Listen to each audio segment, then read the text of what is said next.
This is something a little bit new for me. I'm used to just writing about cars and doing occasional videos for IB Times UK. I decided that since I'm getting quite a few cars in at the moment, that I'd do a few videos for YouTube. Low production value, but hopefully give you a little bit of an insight about what the cars are like. So the first one is this. It's the new BMW M2. It looks absolutely stunning. Absolutely love that blue. It's fantastic. I've come down to Goodwood for no particular reason, really. Turns out you can just drive up to the racetrack and have a look, which is quite cool.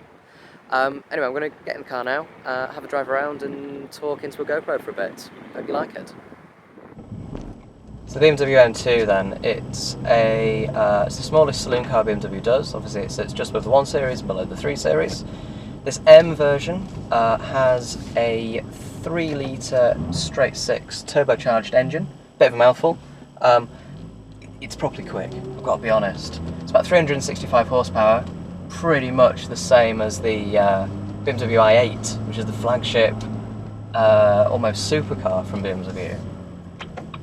And this car is the one with the flappy paddle gearbox, so we're in first, and I'll just let you listen to this.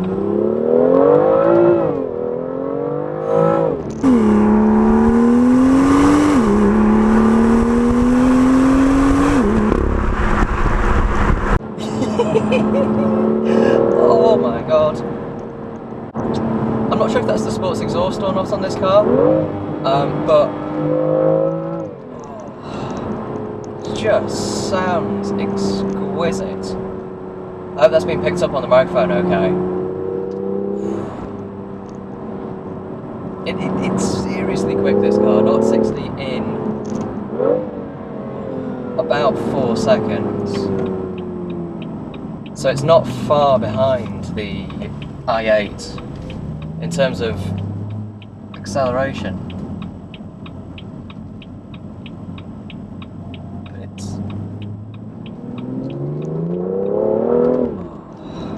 it really does throw you into the seat. It's a properly fast car.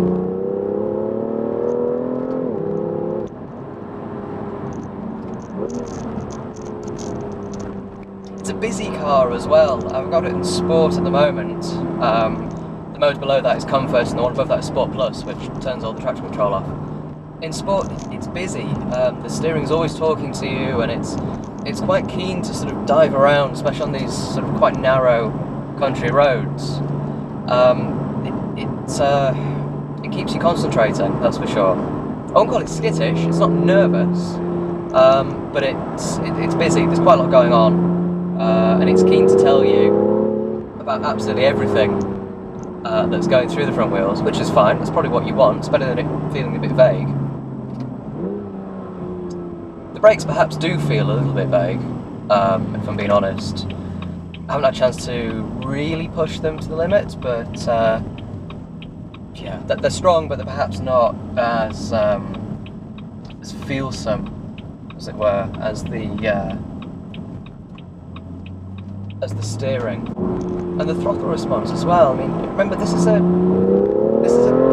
turbocharged car, and there's a little bit of lag low down in the rev range if you're perhaps not in the right gear. I'm just going to open the window a little bit as well. I hope that doesn't buffer too much.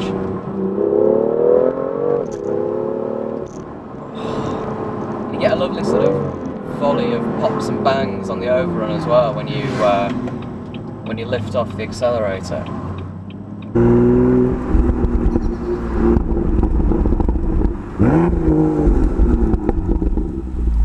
Remember, this is a turbocharged car, and you hear all the sort of whooshing of the turbo, and it doesn't feel particularly turbocharged.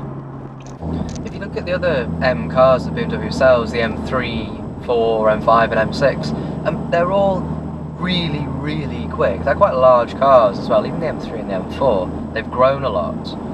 When I was a kid, the E36 generation M3 in the mid-90s, that was the one. It was a 2-door, 320 horsepower, and it was a car that I really admired. I think because it was quite compact, but it was still devastatingly fast. And I think that's why the M2 really appeals to me.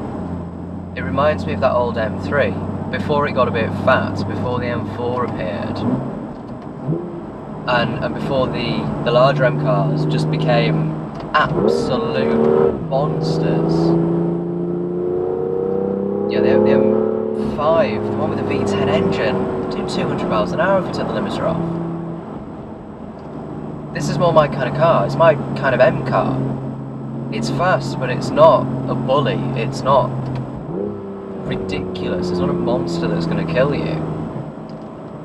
It's an athletic car. It feels light, nimble, agile, all the other words that a journalist would probably use at this point. You might think I'm stealing my opinion from Chris Harris, who said exactly the same thing on Top Gear. He said this is really, deep down, this is the new M3. But I agree with him. I think it really is. Yeah, when I grew up wanting an E36 M3, this is why. And it's a lesson as well. It's a lesson for mostly German car manufacturers. It must be said that we're not obsessed with absolute power or top speed or doing 60 miles an hour in 3 seconds. We drivers, we care about a car that feels good, that sounds good, and that we enjoy driving quickly but without fear of losing our license. That's what this is. This is a car that you can drive quickly, comfortably, and safely without fear of your life, losing your life, or fear of losing your license. I think BMW is really onto something here. I don't know if it knows that it's onto something, because I'm sure you know, the next M3, M4, M5, they're going to be monsters again. And BMW will proudly say that they have X more horsepower and they can go X quicker. Not interested. Don't want a car that can do 200 miles an hour. I want a car that's fun, and this is fun.